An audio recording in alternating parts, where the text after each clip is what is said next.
هذا المتحف الوطني في صنعاء.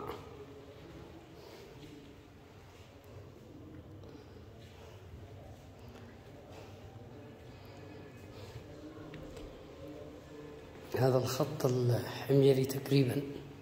مصطفى ايش هو هذا الخط؟ وش هو؟ المسند.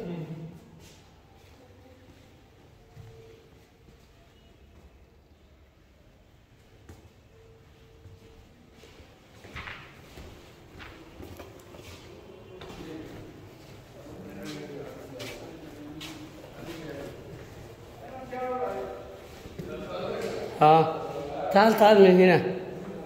تعال هنا تعال.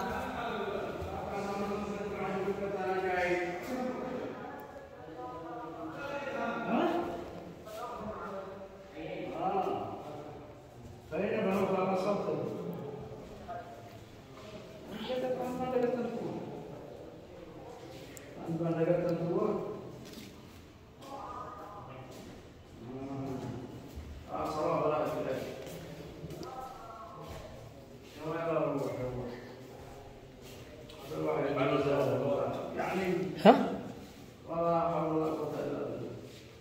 ايش هو؟ فلسفنا ناظرين من اسفل.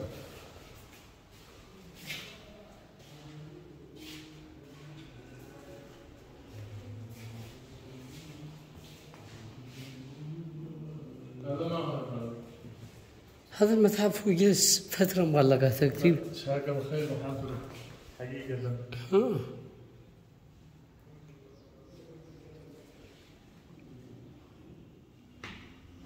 مريم العذراء.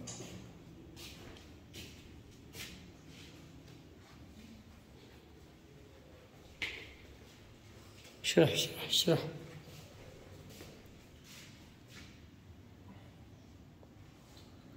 تمثال للرجل متوسط الحجم من البرونز، الملامح طبيعية، الركبة طويلة، يرفع اليد اليمين إلى أعلى واليد اليسرى مقبوضة بها ثقب كبير، ربما كان يمسك رمحا أو صولجانا في وضع تعبدي واقف. خطأ. هذا أيضا يمثل الرجل التهامي بالمخطط والخنجر، ويمثل الرجل التهامي، وهذه أيضا أقدام من مادة البرونز أيضا. لكن متى ارتدى الإنسان اليمني القديم الحذاء؟ قبل آلاف السنوات، والإنسان اليمني القديم يرتدي الحذاء.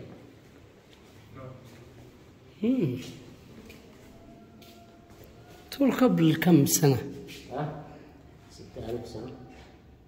6000 يعني احنا ومصر سواء.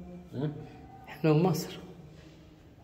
ممكن احنا الآن أكثر الكتاب الأوروبيين يتحدثون أن اليمن أقدم من مصر. أول البشرية. نعم. هذا ايش هو؟ هذا يسمى مذبح. كيف المذبح كانت تقدم عليه القرابين للآلهة، فكانت الدماء الذبائح والقرابين تروح من هذه. هذا بقعة سكاكين صح؟ ضرب. ذبح، ممكن يتم الذبح بجانبه، لكن كانت الدماء تصب في هذا المكان علشان تروح للمعبد، فكان بعضهم يغسل يداتهم تبركم بهذا الدم، لأنه كان يعتبر الدم هذا مبارك ورايح للمعبد ورايح لله. أيضا عادوا لو تقلط الدم في المكان هذا معناته عملك مش مقبول. لو تقلط الدم عملك مش مقبول، لكن لو راح للإله معناته إن الإله راضي عنك. تمس بعده.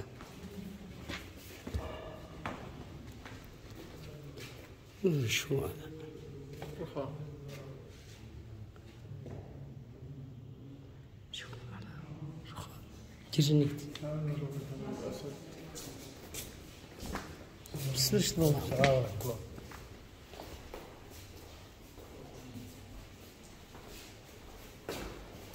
والله. وهذا الغرف كان على أساس إنه العلم فيها إنه من أسر الإمام والإمام بالمداعة وباللبس وبالزينة اليمنية. هذه التماثيل الندرية كانت تقدم للآلهة كقرابين. مثلا شخص كان عنده مريض كان يقدم قربان للآلهة علشان يشفي لله المريض، أو ملك كان عنده غزوة كان يقدم قربان علشان ينتصر في المعركة والمنظمة. في عهد تلالع صح؟ ايوه. هذه دولة معين اللي كان مقرها محافظة الجوف. ايش أيوة. بلادنا كانت تشتهر من بلاد الطب والبخور، بلادنا حصل من البخر عندنا كثرة. نعم. هذه مجموعة من البخر من منطقة البرونز، وهذا تمثال أيضا من حيوان النوع. كم جلس مسكر هذا المتحف؟ 13 سنة. اوه ليش كان فيه؟ يا أستاذ أول حاجة أحداث 2011 وبعدها جت الحرب. الحرب استهدفوا المواقع التاريخية والحضارية يعني خبوها بشكل كبير جدا. خبوا ايوه. انت يمكن تعرف ان متحف ذمار كان يحتوي على آلاف القطع، هم استهدفوه ثم مسكوا. نعم. احد المعابد هنا في الصالة الصورة حقه اشتغلنا فيه 11 سنة. 11 سنة كان مدفون تحت الرمال. وبعد هذه السنوات واحنا بالفرشة والملعقة خوفا من ان نقرح نقش او نشوه معلم. فبعد هذه السنوات ظهر المعبد كتحفة معمارية ومركز تاريخي وحضاري تم بجانبه ايضا القصر الملكي وملحقات القصر، واتوا عير الكلب ايضا ومسحوه ب8 غارات، لا واحده ولا اثنتين. فقلت لك انا قلعه القاهره بتعز في في مال، يعني حاول ينهي اي شيء يغوص بصله للحضاره والتاريخ اليوناني. هذا كان شعار الدوله. هذا لا النسر، طائر النسر. هذا شاهد قبر، كان الشخص المتوفي نحط له صوره وكتب اسمه اسفل الصوره وضعوه على القبر. وهذا شو؟ هذه يا استاذي قاعده تماثيل. قاعده تماثيل يعني وصلت القواعد والتماثيل ما وصلت، كان باقي هنا تمثال لادم واقف. لكن التماثيل طارئ. يعني حالة تكون التمثال من ذهب. شكلوها.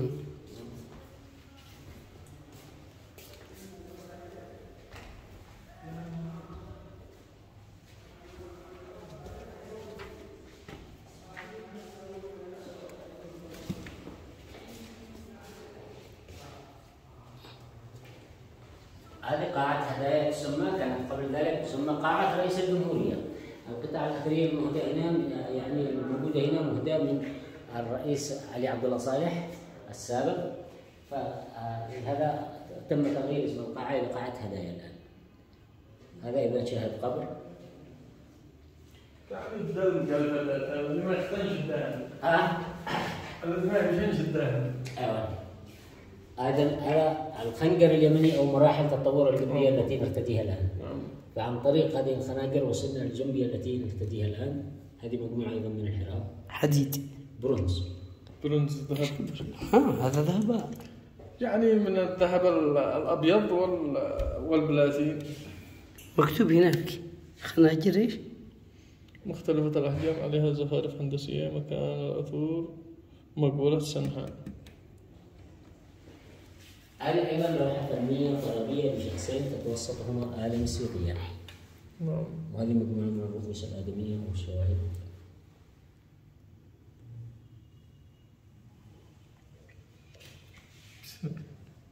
كأنها بلقيس.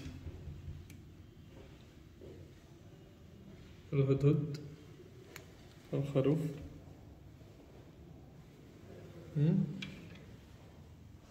هذه أيضا نسخة من كتاب التوراة بالخط العبري. كتاب ايش؟ التوراة. خط ايش؟ العبري. هذا الأصل ولا نسخة؟ هذا نسخة من الأصل. وين الأصل؟ الأصل موجود. الأصل مكتوب على جلد. شلوها قالوا شلوها. شلوا واحدة قبل سنتين. 15 متر. هذا بزوز إسرائيل. بزوز إسرائيل عن طريق السعودية وعن طريق البياعين. طبعا حتى الزبور نزلت في اليمن وأغلب الأنبياء هنا. كانوا يسموه بالخط الزبور اليمني. مع الزبور على عرض خشبية. والأسد فوق. الأسد مولد. صدق. هذا احنا لنا 3 شهور، احنا نجهز احنا يعني عادي ولا شيء بسيط. الأسد من أفريقيا للإمام هدية. أيوة. وهذا شو خشب؟ هذا أيضا مثال لامرأة من الخشب من محافظة الجوف.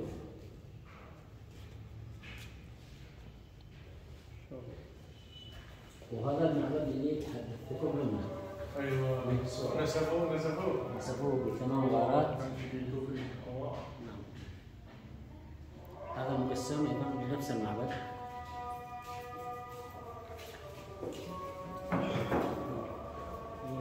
هذا العصور الحجرية والعصور قبل التاريخ. هذه لها 10,000 سنة. استخدم الإنسان مادة الحجر في ذلك الوقت فصنع منها السهام التي كان يصطاد بها الفرس والطيور التي كان يتغذى عليها. فبواسطة هذه كانت تركب في الرأس ثم يشد ويطلق على الفريسة. ايش نوع الحجر؟ صوان. والاسود هذا؟ نفسه. ما هوش أبل؟ الأبل هذا الأسود؟ لا، هذه أيضا الأحجار اللي كان يوقد بها النار ويشعل بها النار. فيها كبريت؟ نعم. أيضا صنع منها القلائد التي كانت ترتديها النساء كحلي. صنع منها الفؤوس، صنع منها المكاشر. فجميع صنع منها أواني الأكل والشرب. جميع الأشياء اللي المهم سخر مادة الحجر أو روضها لصالحه. لهذا سميت العصور الحجرية أو عصور ما قبل التاريخ. هذه لها 10,000 سنة. تطاحن عادي جالس.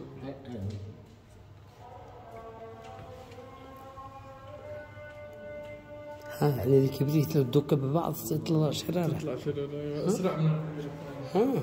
يا مالا. ينخل. بشكر يا عم.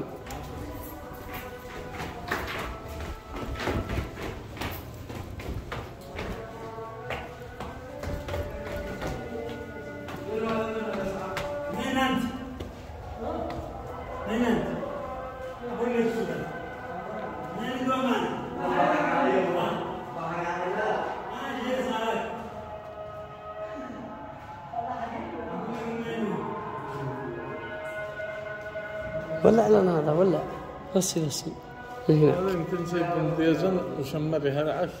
هذا الورقة اللي من بط العذراء ورقة العنب.